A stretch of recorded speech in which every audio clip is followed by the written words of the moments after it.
Bonjour la famille, j'espère que vous allez tous bien. Si vous êtes nouveau, n'oubliez pas de vous abonner à la chaîne et activer la cloche des notifications. Merci. La famille, incroyable retournement de veste aux États-Unis d'Amérique. Les Américains démentent catégoriquement avoir promis ou annoncé quoi que ce soit concernant les missiles à longue portée pour l'Ukraine. Cette réaction intervient depuis que Vladimir Poutine a averti que si l'Occident permet à l'Ukraine de déployer des missiles à longue portée, la Russie pourrait déclencher une confrontation nucléaire. La peur de l'escalade outre-Atlantique, on rétropédale en expliquant que les Américains n'ont rien promis et rien annoncé. Je n'ai pas d'annonce à faire.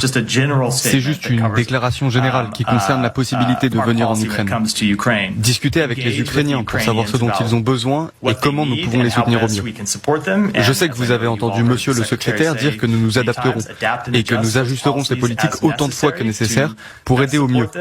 Et nous le ferons d'une manière qui fait sens stratégiquement, avec des équipements et des infrastructures qu'ils pourront vraiment utiliser et qu'ils connaissent. Voilà notre politique. Les Britanniques qui n'iront pas sans les États-Unis, qui eux répètent à l'envi qu'ils s'adaptent. Le président ukrainien Volodymyr Zelensky les accuse d'avoir peur d'évoquer la possibilité d'abattre les missiles et les drones russes visant l'Ukraine. Je n'ai qu'une chose à dire, la peur de l'escalade. Tant que la guerre reste conventionnelle, les Américains ne voient aucun problème car cela concerne surtout les pays européens. Mais dès que la Russie brandit la menace nucléaire qui pourrait atteindre les portes des États-Unis d'Amérique, là, ils reculent immédiatement et refusent de s'engager davantage.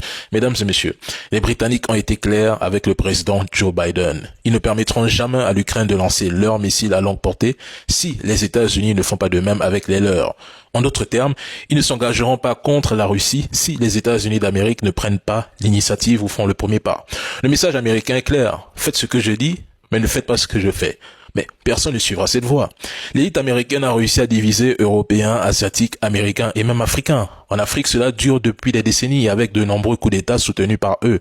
Entre parenthèses, la CIA. Ils étaient contre l'expansion des régimes communistes et ont même soutenu des mouvements au gouvernement opposé en créant des conflits et des guerres. Voilà leur bilan. De l'année 1700 à 2022, les États-Unis ont participé à 115 guerres. De l'année 1900 à 2022, l'Occident a provoqué 85 guerres. Je parle pas de 2024. Vive la démocratie, n'est-ce pas? Tandis que ceux que vous appelez dictateurs en Afrique ou au Moyen-Orient n'ont jamais atteint ce score. Je dis, si les États-Unis considèrent la Russie comme une puissance régionale, comme l'a dit Barack Obama, mais qu'ils envahissent la Russie comme ils l'ont fait en Libye. C'est ce genre de scénario que j'attends depuis 2022. Allez-y si vous pouvez. Venez en commentaire nous traiter de pro-russes, de trolls. Ça nous atteint pas, au contraire. On se marre.